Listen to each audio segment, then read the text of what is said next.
Précédemment, dans Macaron Cassis Violette. Est-ce que vous avez pensé à rouvrir des bagnes? Bah non. Ah! Il l'a invité, lui! Alors que les médias se livrent à une course à celui qui sera le plus d'extrême droite, Monsieur Popotamou s'est joint au concert. Ne pensez-vous pas que c'est toute notre société qui est en péril? À cause des étrangers? Voyons voir. C'est vrai qu'ils ne sont pas comme nous.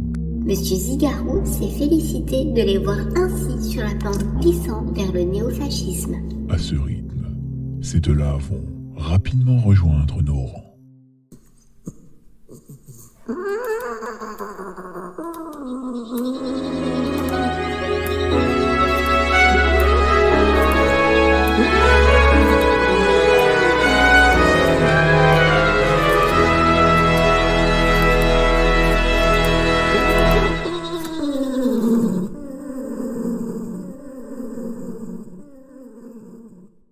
Pourquoi allez-vous de plateau en plateau annoncer qu'il faut faire des économies?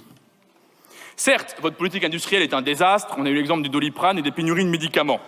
Mais enfin, le pays n'a jamais été aussi riche de son histoire. Et l'oligarchie ne s'est jamais autant gavée du même mouvement. À votre arrivée au pouvoir, le PIB par habitant s'est élevé à 35 000 €, aujourd'hui c'est 40 000. Ça veut dire que les richesses produites par personne dans ce pays ont augmenté de 14 % en 7 ans. Je vous demande où est passé l'argent? Où est passé cet argent?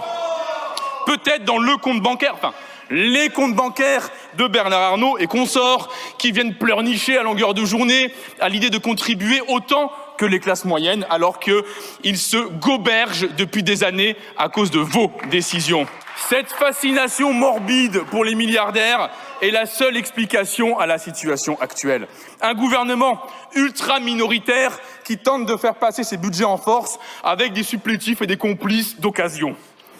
Pour preuve, notre Assemblée nationale a adopté en novembre une série d'amendements du nouveau Front populaire qui venaient remplir les caisses de la Sécu. Vous n'en vouliez pas, car en réalité, votre politique, c'est celle des caisses vides, et ce, de façon délibérée. Vous avez choisi de reprendre le texte venu du Sénat, afin de nous interdire de redéposer les mêmes amendements. C'est ce qu'on appelle en langage savant la règle de l'entonnoir, comprenez, du menottage parlementaire pur et simple. Bref, votre PLFSS est détestable, son contenu est détestable, son budget est détestable, et le gouvernement qui le porte est détesté.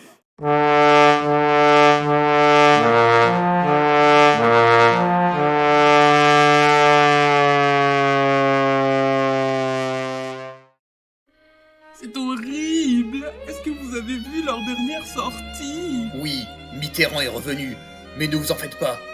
Nous avons le contrôle. Mais je ne parle pas du vieil hibou. Encore que, son retour les a galvanisés. N'avez-vous pas entendu cette intervention à l'Assemblée nationale? Oui, je l'ai trouvé très convaincant. Oh mon Dieu, non! Nous sommes perdus! Je voulais dire...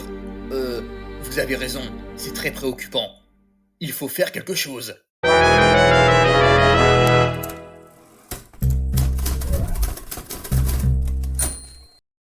Mesdemoiselles, mesdames et messieurs, bienvenue dans cette édition du Barbarie du Soir.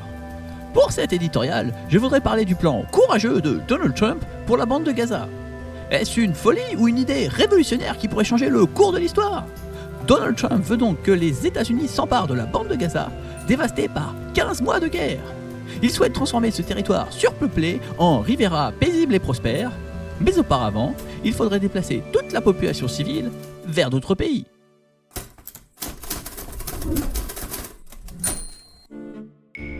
Pour déterminer la faisabilité d'une telle entreprise, je reçois le spécialiste en transport ferroviaire, Helmut Wolfhard. Bonsoir, monsieur de Barbarie. Vous semble-t-il possible de déplacer une telle quantité de gens en peu de temps? Bien sûr.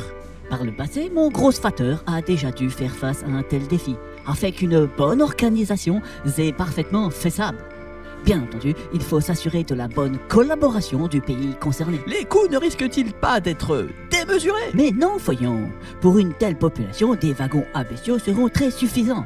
Après tout, monsieur Netanyahou l'a bien dit, ce sont des animaux humains. En les déplaçant ainsi massivement sous la contrainte, ne risquent-ils pas de revenir par leurs propres moyens à la première occasion? Vous savez, si Donald Trump a dit qu'ils ne pourront pas revenir, c'est parce qu'il existe des moyens tout à fait économiques de s'assurer qu'ils ne se déplacent plus jamais.